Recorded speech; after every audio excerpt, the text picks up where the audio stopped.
وآخر دعواهم أن الحمد لله رب العالمين۔ اور اللہ مدد کیسے کرتے ہیں؟ فرشتوں کے ذریعے۔ صحیح مسلم کی روایت ہے، بینما رجل يمشي بفلات من الارض اذ سمع صوتا في سحابة اسقي حديقة فلان۔ ایک آدمی چٹیل میدان میں چل رہا تھا، اچانک بادل سے آواز آئی، اے بادل فلاں کے باغ کو سیراب کر دو۔ فتنحى ذلك السحاب، وہ بادل کا ٹکڑا وہاں سے حرکت میں آتا ہے۔ فافرغ ماءه في حرة، اور کالے پتھروں پہ برسنا لگ جاتا ہے۔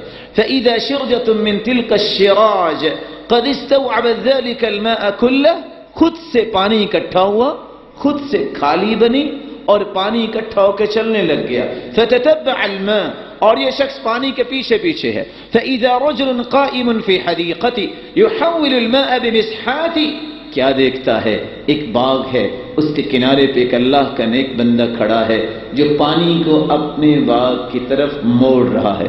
پوچھا، یا عبداللہ ما اسمک، کیا نام ہے آپ کا؟ قال ولم تسألني عن اسمي، میرا نام کیوں پوچھ رہے ہو؟ کہا پہلے بتاؤ۔ جب اس نے نام بتایا، کہا یہی نام تو میں نے بادلوں سے سنا کہ کوئی کہہ رہا تھا اس کے باغ کو سیراب کرو، مجھے یہ بتاؤ تم کرتے کیا ہو؟ کہا اگر تم نے پوچھ لیا ہے تو سنو، کرتا کیا ہوں؟ جب باغ کا پھل آتا ہے تو 3 حصوں میں تقسیم کرتا ہوں۔ پہلا حصہ فَأَتَصَدَّقُ بِثُلُثِ، سب سے پہلا حصہ میں اللہ کی راہ میں صدقہ کر دیتا ہوں۔ وَآكُلُ وَعِيَالِي ثُلُثًا، اور ایک حصہ اپنے اور اپنے بچوں کے لیے لے جاتا ہوں۔ وَأَرُدُّ فِيهَا ثُلُثًا، اور ایک حصہ میں ایز اے کیپٹل اپنے پاس رکھتا ہوں، جب ضرورت پیش آئے گی تو اس باغ کو مزید بہتر بنانے کے لیے میں خرچ کروں گا۔ تو پہلا حصہ اللہ کی راہ میں دینے والے کا اللہ نے مدد کا ذریعہ کیا بنایا؟ فرشتوں کے ذریعے، بادلوں کے ذریعے۔